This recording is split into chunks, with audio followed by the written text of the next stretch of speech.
The opportunity of defeating the enemy is provided by the enemy himself. Sun Tzu. So, I just got done pushing ladder today, just like last video, but today we're not looking at the ones from today. We're looking at the replays from yesterday, because something incredible happened. If I can find it, I 3-crown golem beatdown 3 times in a row, and I'm gonna show you how I do it. Starting with the first match, they all made like a general mistake that they all had in common. They all went with the golem in the back when they weren't up on elixir, or it was just way too aggressive. So this guy starts with his heal spirit. I think I just snowball it.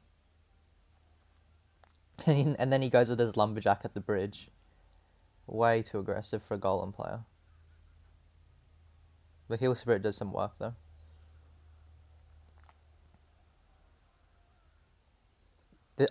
Yesterday, this was before the elite barbarians got the nerf, so they're a bit stronger than they would usually be. Right there, I tried to use my guards to push the elite barbarians off the tower, but I must have missed the time or something. Usually you can, like, if you fit the guard between the tower and the elite barbarian, you can, like, push it off and retarget it onto the guards. And you see, this guy's up a tower, and then he chokes the game and just goes with the golem in the back because he's up 0.5 elixir. I go with my mega minion, lumberjack balloon, because I knew that, I didn't know, I thought he had a lightning, but I knew that he wouldn't have enough elixir to play the lightning straight away, so that's why I went for it. And then this guy, he sees a lumberjack balloon mega minion coming towards his tower, and what does he do? He drops a lumberjack in the back behind the golem, and then he gets 3 crown.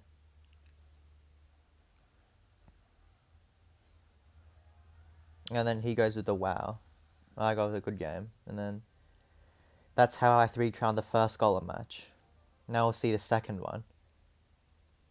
The second guy, his mistake was even worse. Like, I don't know what this guy was doing. I'm not sure how he got into top 2000. But it's like a dice roll. When you go with the golem in the back, if they have a good starting hand, well, the golem player loses.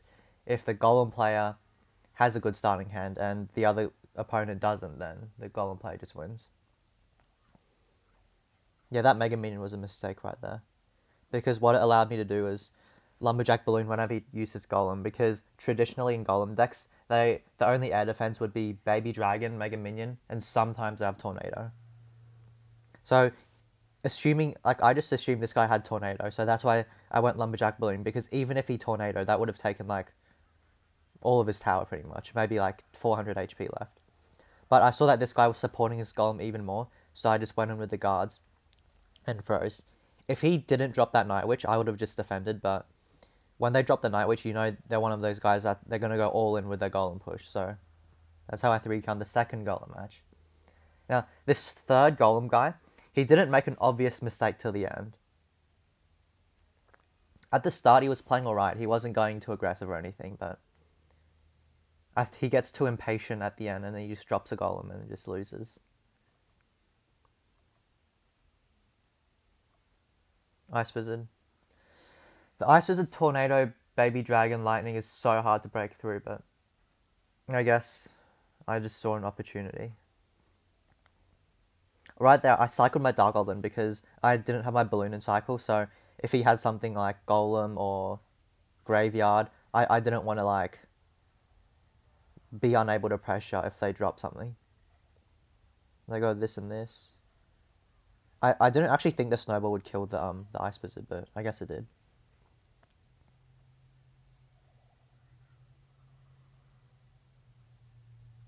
I saw a level 12 Barbarian Barrel. I saw a level 12 Barbarian Barrel, so that's how I knew the guy.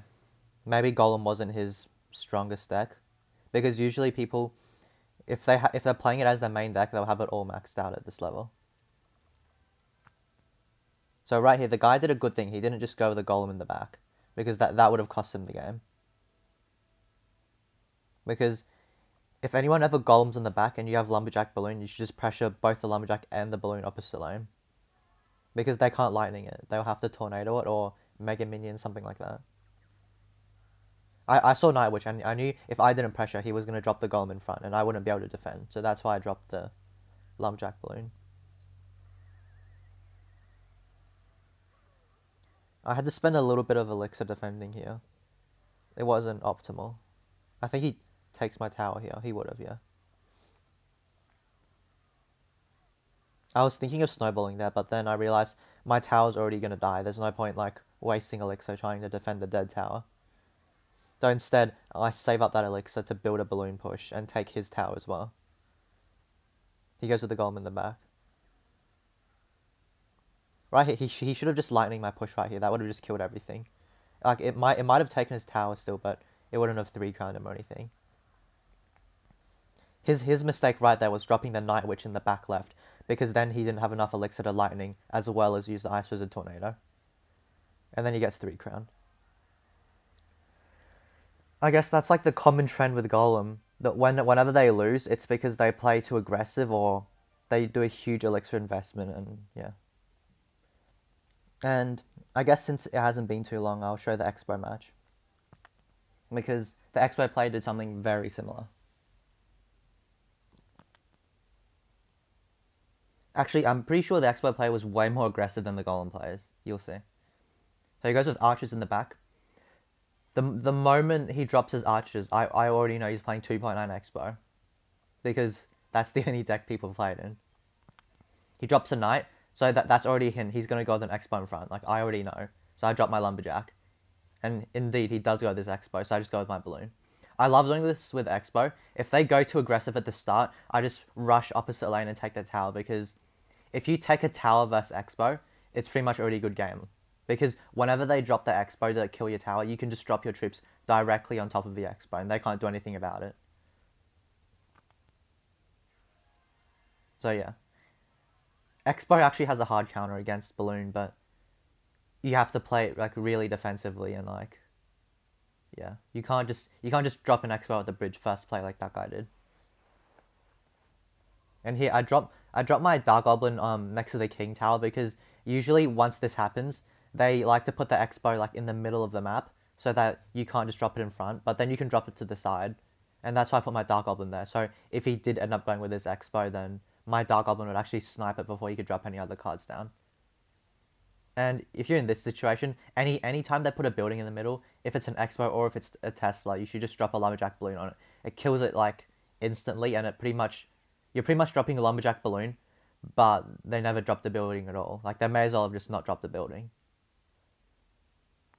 I left my Dark Goblin in the same spot.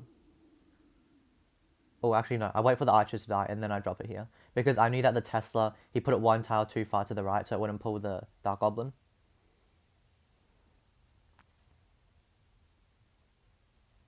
And I drop my guards here too. I don't like dropping my guards in the back against Expo, because then if they go with an Expo, I have nothing to tank for the ground. And at this point, I can pretty much just cycle balloons all day until I take his tower. I was thinking of freezing here, but I couldn't hit the King Tower as well, so then I didn't go for it. And then he logs here, but you can see by the time the log even kills my Dark Goblin, the Expo's already dead, so.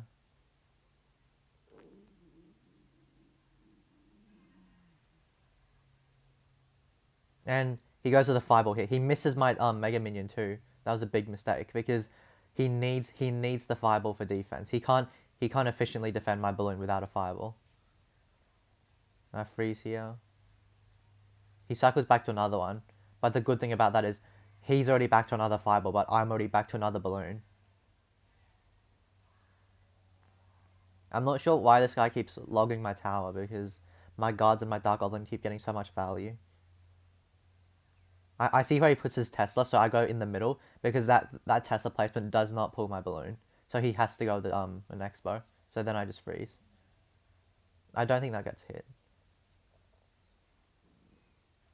And at this point, the balloon death damage is just chipping him out. I like doing that with the Dark Goblin, just straight in the middle. And that's also why I prefer Dark Goblin over archers in this deck, because I can do stuff like that and just snipe quick damage.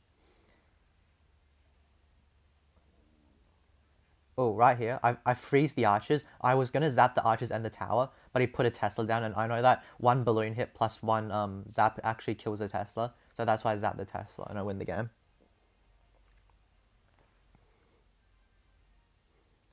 And yeah, that's pretty much it. If you're gonna play, if you're gonna play against any deck, actually, no matter what deck you're playing, don't go too aggressive. Just take your time, secure your defense first, and then, oh, look what Nova Chris said. Oh, no skill. All right. That'll be the end of this video. And also, if you're wondering why the screen's a bit bigger, it's because I got a new phone, and you can probably see the time at the top left of the screen. Yeah. I'll see you guys next time.